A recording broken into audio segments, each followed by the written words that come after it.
Few names in history evoke such visceral reactions as Nero Claudius Caesar, Augustus Germanicus. Mention his name and, well, images of unchecked cruelty, unbridled debauchery and unimaginable madness spring to mind. He is the emperor who allegedly fiddled while Rome burned, a callous artist who saw human suffering as a backdrop for his twisted entertainment. History remembers him as the emperor who murdered his own mother, Agrippina, and his wife, Poppaea Sabina, amongst countless other victims. His reign, a mere 14 years, left an indelible scar on the Roman psyche, a stark reminder of the seductive allure and terrifying potential of absolute power. But how did this young man, born into a position of immense privilege, become the monster history remembers him as? What forces shaped his psyche and drove him to commit such unspeakable acts? To understand the monster, we must first understand the man. To delve into the crucible of his upbringing and the intoxicating elixir of absolute power that ultimately proved his undoing. Nero's path to infamy was paved with familial turmoil and political maneuvering. Born in 37 AD, he was the product of a loveless and ambitious marriage between Gnaeus Domitius Ahenobarbus and Agrippina the Younger, the ambitious sister of the Emperor Caligula. His childhood was marked by instability. His father, a cruel and erratic man, died when Nero was just 3 years old. His mother, exiled by Caligula, fought relentlessly to regain her position and secure her son's inheritance. Agrippina's machinations ultimately proved successful.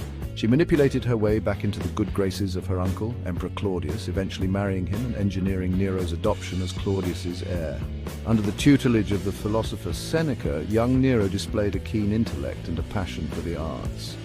However, the seeds of tyranny were already sown, nurtured by a childhood steeped in violence, betrayal, and the insatiable hunger for power that marked his lineage. In 54 AD, at the tender age of 16, Nero ascended to the throne. His early reign, guided by the pragmatic hand of Seneca, offered a glimmer of hope. However, this period of relative calm proved short-lived. Nero's true nature, a volatile mix of paranoia, artistic temperament, and ruthless ambition, soon burst forth, unleashing a reign of terror that would forever stain his name. One of the most chilling episodes of Nero's reign was the murder of his own mother, Agrippina, in 59 AD. Frustrated by her meddling in his rule and fueled by paranoia, Nero orchestrated a plan to have her drowned in a boating accident. When this failed, he had her brutally stabbed to death by his guards. This act of matricide sent shockwaves through Roman society, marking a turning point in his reign and cementing his image as a merciless tyrant. Nero's thirst for blood did not end there. He unleashed a wave of purges, eliminating political rivals, wealthy patricians, and anyone perceived as a threat, real or imagined. He indulged in extravagant spectacles of cruelty, forcing senators to fight to the death in the arena, feeding Christians to lions for his amusement, all while presenting himself as a benevolent ruler, a patron of the arts, a tragic hero. Historians and psychologists have long debated the motivations behind Nero's monstrous acts. Some attribute his behavior to mental illness, pointing to possible bipolar disorder or psychosis. Others argue that his upbringing, steeped in violence and intrigue, irrevocably warped his perception of power and morality. The intoxicating effects of absolute power, coupled with a lack of consequences for his actions, likely further fueled his descent into madness. It is also important to consider the cultural context of Nero's reign. Roman society, though outwardly civilized, was built on a foundation of conquest, slavery, and public displays of brutality.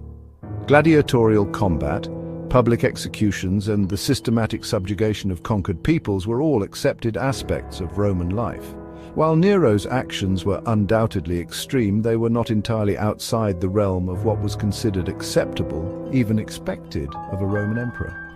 Some scholars argue that Nero saw himself as an artist emperor, a visionary who transcended conventional morality. They point to his passion for music, poetry, and theatre as evidence of a sensitive soul trapped within a brutal system. However, even if we accept this interpretation, it does not excuse the horrific crimes committed in the name of his artistic vision.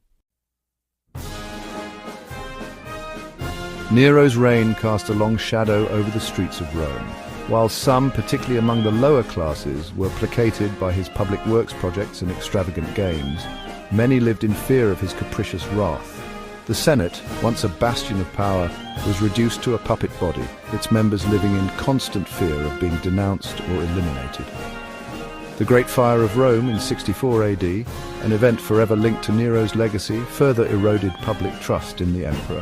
Though the exact cause of the fire remains a subject of debate, many Romans blamed Nero, accusing him of orchestrating the disaster to clear land for his opulent palace complex, the Domus Aurea. While Nero publicly denied the accusations and even took steps to aid the fire's victims, the damage was done. The perception of Nero as a callous and self-absorbed tyrant took root, further fueling the growing discontent within the empire. The seeds of rebellion, sown by years of tyranny and mismanagement, began to sprout. In 68 AD,